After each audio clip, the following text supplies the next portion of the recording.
This video is accompanying part 3 of my series of articles on how to get the most out of your camera equipment. Hi everybody, this is Johan Stensland from the Swedish site johansfotoblog.se, where you also can find the articles in Swedish, that is. So in this clip I'm going to show you how you can work in your RAW converter on a picture shot with a technique called ETTR. We're going to look at white balance, exposure, highlights, black and white points, and saturation. The goal here is to produce an image that's all but done.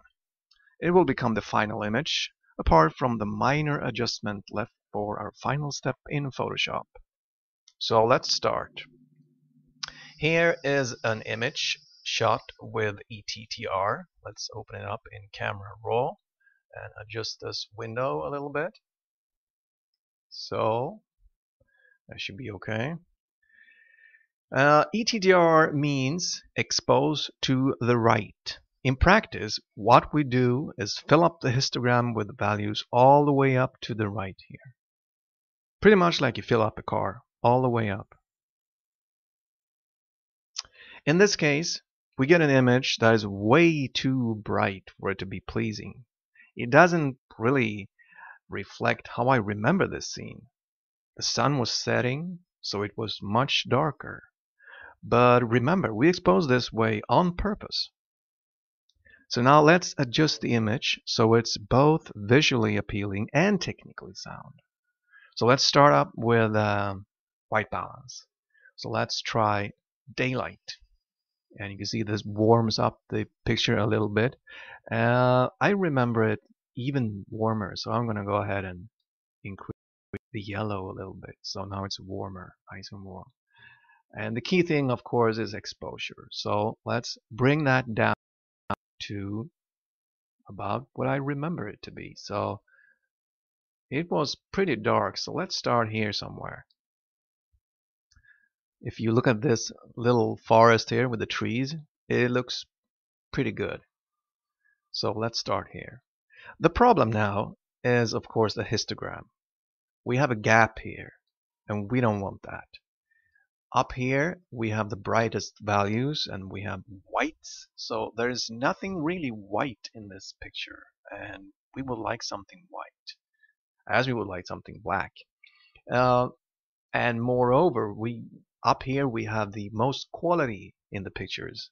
Up here we have the most color definition and range of values, bit depth and all that stuff. So we really need to put some values up here. So let's try to fix that. I'm going to work a little bit fast here with highlights. You can watch the histogram as I do this.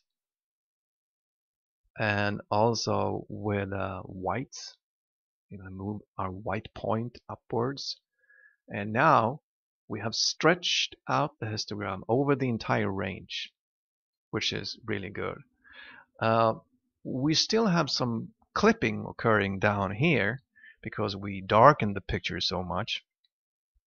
And if I want to be sure that I can do whatever I want later on with my picture, I want to remove the clippings down here. And I do that with shadows. So I'm going to raise the shadows a little bit so I get rid of all those. I can also work with black points like that. The blackest values, raise them a little bit. Now I have an image that looks pretty good.